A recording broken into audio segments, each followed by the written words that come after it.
बिस्मिल्लाहिर्रहमानिर्रहीम। अस्सलाम वालेकुम। मैं हूं मोहम्मद अकरम कोसो। एक बार फिर आपके साथ हैं जी के एमसीक्यूज़ के सीरीज़ में। जो आज के हमारे क्वेश्चंस हैं, सवाल हैं, ये एमसीक्यूज़ फॉर्म में नहीं है, ये हैं लाइनर फॉर्म में। और ख़ास तौर पे हमारे वो फ्रेंड्स जिनका 11 अक्टूबर को सीसीई का स्क्रीनिंग टेस्ट है, उनके लिए ये लेक्चर जो हैं बहुत ही इम्पॉर्टेंट है। आज का हमारा पहला सवाल है, द डोमिनेंट ऑफ पाकिस्तान कहां से कहां तक? 14 अगस्त 1947, 23 मार्च 56। डोमिनेंट इसका मतलब क्या है?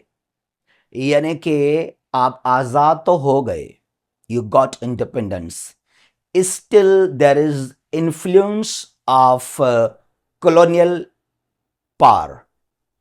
यानी कि ब्रिटिश के जो लाज थे, जो उसका इन्फ्लुएंस था, वो काफ़ी आपके ऊपर था इन्फ्लुएंस।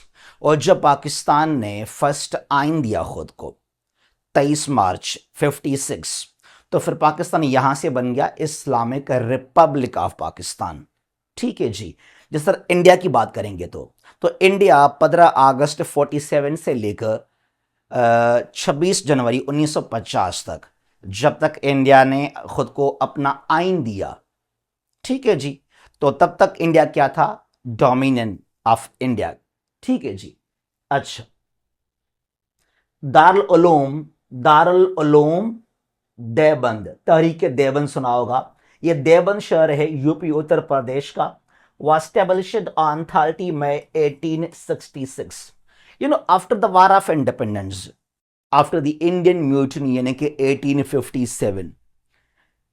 एक तहरीक चली, मजहबी तहरीक चली अगेंस्ट ब्रिटिश, कि जो अंग्रेज हैं उनके साथ खाना पीना उठना बैठना सब कुछ गैर इस्लामी, गैर शरई अमल है, तो लिहाजा हमें काफ़ी दूर होना चाहिए अंग्रेज़ों से।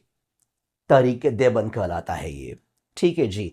और इसके अगेंस्ट आ गया Aligarh movement was launched by sir Syed Ahmad Khan, कि हमें क्लोज होना चाहिए विद द ब्रिटिश। जो मॉडर्न एजुकेशन है उसको लाजमी हम हासिल करें, वरना हम तबाह हो जाएंगे। Pakistan appointed justice Mohammad Munir and justice Din Mohammad. लेकिन जब इंडिया का पार्टीशन हुआ तो दो प्रोविंसेस उनको डिवाइड करना था। हमारा जो आज सिंध है, बलूचिस्तान, खैबर पख्तूनख्वा, जैसे कि आज हैं वैसे ही थे। अब डिवीजन, जो पार्टीशन है, वो हुआ पंजाब और बंगाल का। अब पंजाब को डिवाइड करने के लिए कि भाई कौन से एरियाज पंजाब के पाकिस्तान के पास होने चाहिए और कौन से एरियाज जो हैं वो इंडिया को मिलने चाहिए, तो वहां से बाउंड्री बनाना था। ठीक है जी। तो पंजाब को डिवाइड करने के लिए अब कमीशन का जो चेयरमैन था वो था सर सैरल रेडक्लिफ। और यह दो जज अपॉइंट किए पाकिस्तान ने। वो दो कौन से थे? जस्टिस मोहम्मद मुनीर और जस्टिस दीन मोहम्मद। ये दो थे फ्रॉम पाकिस्तान साइड और दो थे फ्रॉम इंडियन साइड। ठीक है जी। टू डिवाइड पंजाब, जो आज का हमारा पाकिस्तान है, वहां रेड क्लिफ बाउंड्री कहलाता है। और बंगाल को डिवाइड करने के लिए भी पाकिस्तान ने दो अपॉइंट किए थे जजेस। बंगाल फिर आगे चलकर 71 में हमसे अलग हो गए, तो वो पहले हमारा हिस्सा ही थे बंगाल। तो वहां जो पाकिस्तान के दो जजेस थे उनका नाम क्या थे? उनके नाम थे जस्टिस अबू सालेह मोहम्मद अकरम, जस्टिस अबू सालेह मोहम्मद अकरम, और justice S A Rahman, Sheikh Abdul Rahman from Pakistan side. ठीक है जी। अच्छा, तिला चौरानी, तिला चौरानी जिसकी जो हाइट है 1604 मीटर है, is the highest peak of Margalla hills. अगर आप इस्लामाबाद गए, जहां फैसल मस्जिद है, सामने लश ग्रीन कवर्ड हिल्स मिलेंगे आपको, मरगला हिल्स। जो खूबसूरती इस्लामाबाद की उसको काफ़ी वो इंक्रीज करता है मरगला हिल। तो एक सीरीज है हिल्स का, उसका जो हाईएस्ट पीक है, पॉइंट है, वह है तिल्ला चौरानी। जिनाह, ये किताब है Jinnah, India partition independence. Jinnah India partition independence, ये किताब लिखा किसने? जसवंत सिंह ने। जसवंत सिंह, ये 2009 की बात है। ये वो जसवंत सिंह है जो बीजेपी का मेंबर और काफी एंटी पाकिस्तान, ठीक है जी, उसके बावजूद भी इसने किताब लिखा जिनाह इंडिया पार्टीशन इंडिपेंडेंस। इसने ये कहा इस किताब के अंदर, 2009 की बात है ये, और इस किताब को कुछ सालों के लिए मोदी ने बैन भी किया था, फिर इसको लोगों ने पढ़ना शुरू किया, ठीक है जी।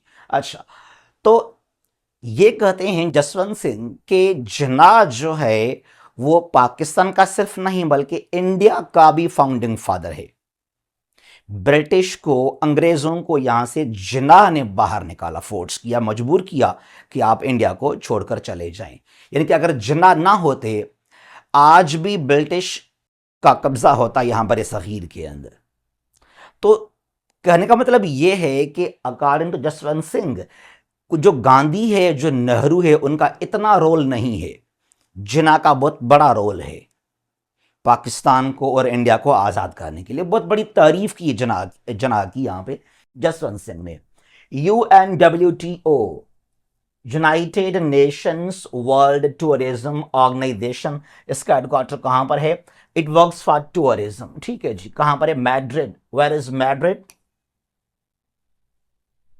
The capital city of Spain. HRCP, human rights commission of Pakistan, कुछ ये शॉर्ट फॉर्म्स हैं, एब्रिवेशंस हैं। HRCP बहुत सवाल पूछते भी होंगे। Made in 1987, human rights commission of Pakistan, और इसने खुद एक रिपोर्ट रिलीज किया कि भाई हम खुद ही सेफ नहीं है पाकिस्तान के अंदर। HRCP जिसका मकसद था पाकिस्तान के अंदर टू प्रोटेक्ट ह्यूमन राइट्स, जो पाकिस्तान में वायलेशंस हों ह्यूमन राइट्स की, उनको किस तरह स्टॉप किया जाए, उनके लिए आवाज उठाएं आप, ये HRCP का मकसद। लेकिन इसने रिपोर्ट में यह कहा कि भाई हम खुद ही सेफ नहीं है पाकिस्तान के अंदर, जो बाकी लोग उनको छोड़ दें, खुद human rights commission of Pakistan safe नहीं है पाकिस्तान के अंदर, ठीक है जी। अच्छा, IMO, इंटरनेशनल मैरिटाइम ऑर्गेनाइजेशन, इसका हेडक्वार्टर लंदन के अंदर, ठीक है जी। अच्छा, all 3 round table conferences were chaired by Ramsay MacDonald. यह ब्रिटिश का वजीर आजम था। जो 3 हुए थे राउंड टेबल कॉन्फ्रेंसेस लंदन के अंदर 1930 to 32, they all were chaired by Ramsay MacDonald, ठीक है जी। अच्छा, जिन्नाह's 14 पॉइंट्स वर गिवन इन मार्च 1929, ठीक है जी। अच्छा, आगे चलते हैं यहां से। IDA, ये सवाल पहले कई बार आ चुका है SPSC के अंदर भी, ठीक है जी। एक है IDA, दूसरा IBRD। IDA का फुल फॉर्म क्या है? इंटरनेशनल डेवलपमेंट एसोसिएशन, और IBRD International Bank for Reconstruction and Development. Actually ये दोनों क्या हैं? They both are the parts of World Bank. ये दोनों वर्ल्ड बैंक का हिस्सा हैं, यानी कि IDA और IBRD दोनों को मिलाकर वर्ल्ड बैंक बनता है। हेडक्वार्टर कहां पर है? वॉशिंगटन DC के अंदर। South America is called the bird continent. यहां बहुत सारे मिलेंगे आपको बर्ड्स, परिंदे, साउथ अमेरिका के अंदर, ठीक है जी।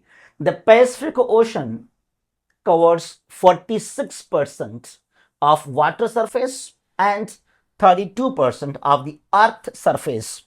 इसका मतलब यह है कि जो 7 कॉन्टिनेंट्स हैं, जो 7 दुनिया में कॉन्टिनेंट्स हैं, उनसे भी ज्यादा एरिया है पैसिफिक ओशन का, क्योंकि जो लैंड है वो है जस्ट 29% ऑफ द अर्थ, ठीक है जी। बाकी वाटर है, और जस्ट पैसिफिक ओशन जो है ये खुद कितना है? 32%, और जो दुनिया का पानी है उसका ऑलमोस्ट आधा हिस्सा।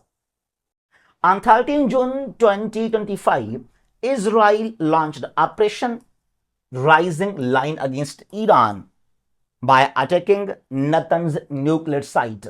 जो ये 12 दिन का जंग हुआ, जो क्लेश हुआ जून महीने के अंदर between Israel and Iran, it was escalation for 12 days. तो यहां ऑपरेशन राइजिंग लाइन लॉन्च किया पहले इजराइल ने अगेंस्ट ईरान, और नतंज जो न्यूक्लियर साइट ईरान का उसको टारगेट किया इजराइल ने, ठीक है जी। फिर जवाबी कार्रवाई किया, जवाब दिया ईरान ने। On 14 June, Iran responded Israel with Operation True Promise 3. ये 3 ऑपरेशन हैं, ये है ऑपरेशन ट्रू प्रॉमिस 3, ठीक है जी, जो ईरान ने जवाब दिया फिर इसराइल को। 14 जून की बात है। The US launched operation midnight हमर on 22nd June against Iran, targeting 3 nuclear sites, Natanz, Isfahan and Fordow. Trump ने जो ये एक्शन लिया अगेंस्ट ईरान के जो बम्बर जो हैं लॉन्च किए गए, और ट्रंप ने जिक्र किया इसका कि ईरान जो है अभी फ्यूचर में इतना काबिल नहीं है कि वो डेवलप करे न्यूक्लियर वेपन्स को। उनके तमाम हमने न्यूक्लियर साइट्स जो हैं वो डिस्ट्रॉय कर दिए, डिसमेंटल कर दिए हैं, ठीक है जी। अच्छा, the world Economic forum WEF was made in 1971. Its headquarters is located in Cologne near Geneva in Switzerland. ठीक है जी। अगर सवाल आ जाए, यहाँ कोई ऑप्शन नहीं है कलोगने का और लिखा हुआ है सिर्फ जिनीवा, ये भी सही है। और अगर कहीं ऑप्शन है वहाँ लिखा हुआ है कलोगने, तो ये इसको टिक कीजिएगा फिर आप, ठीक है जी। The headquarter of World Economic Forum. Donald Trump is the 47th president of the USA. Trump जो हैं फर्स्ट टर्म में 45th यूएस का प्रेसिडेंट था, और 46 पे आ गया कौन, जो बाइडन। जो सेकंड टर्म है ट्रंप का, तो ये 47 कहलाता है ट्रंप, ठीक है जी। अच्छा, mark Rovio is the 72nd and current US secretary of state. जो यूएस का वजीर खारजा है 72nd कौन है, मार्क रोबियो, ठीक है जी। अच्छा, इंटरपोल वॉज फाउंड ऑन 7 सितंबर 1923। इसका हेडक्वार्टर कहां पर है, लियोन, फ्रांस। ये 3 बार सवाल आ चुका है एसपीएससी के सीसी के स्क्रीनिंग टेस्ट के अंदर। एक तो इंटरपोल जो है कब बनाया गया, और फिर इसका हेडक्वार्टर कहां पर है, किस कंट्री में है, इसका मकसद क्या है, ठीक है जी। अच्छा, national Citizen Party NCP was made on 28 February 2025 by the students of Bangladesh. जो शेख हसीना को टॉपल किया शागिर्दों ने बांग्लादेश के अंदर, तो उन्होंने बनाया अपना political party as National Citizen Party NCP. The African Union was made in 2002। इसका हेडक्वार्टर कहां पर है, Addis Ababa, the capital city of Ethiopia, rising city है अफ्रीका का, अदीस अबाबा। और जो अफ्रीकन यूनियन है इसका जो फाउंडिंग फादर मानते हैं वो कजाफी को माना जाता है, ठीक है जी। और ये आपकी ख्वाहिश के जिस तरह यूरोपियन यूनियन है, ईयू है, वही पैटर्न होगा अफ्रीकन यूनियन का, बट अनफॉर्चुनेटली आपको टॉपल करके फिर आपको शहीद किया गया। डेजर्ट्स कवर 33% और 1/3 ऑफ लैंड। जो लैंड है, जमीन, अर्थ का जो लैंड पार्ट है, उस लैंड का 1/3 यानी 33% क्या है, desert. The National Cyber Crimes Investigation Agency NCCIA was made on 3rd May 2024 by Pakistani government, ठीक है जी। और यह है ICAO, International Civil Aviation Organization. इसका हेडक्वार्टर कहां पर है, मॉन्ट्रियल के अंदर। कहां है, मॉन्ट्रियल इन कनाडा। और जितने भी फ्लाइट्स हैं उनको कंट्रोल मॉनिटर ये करता है ICAO, ठीक है जी। अच्छा जी, ये हमारे पास आज के क्वेश्चंस हैं। इन दी एंड आपको हम इन्फॉर्म करना चाहते हैं कि हमारे पास आप लोगों के लिए हैं रिकॉर्डेड लेक्चर्स। कितने, 17 रिकॉर्डेड लेक्चर्स हैं। इनका फीस है जस्ट 4000।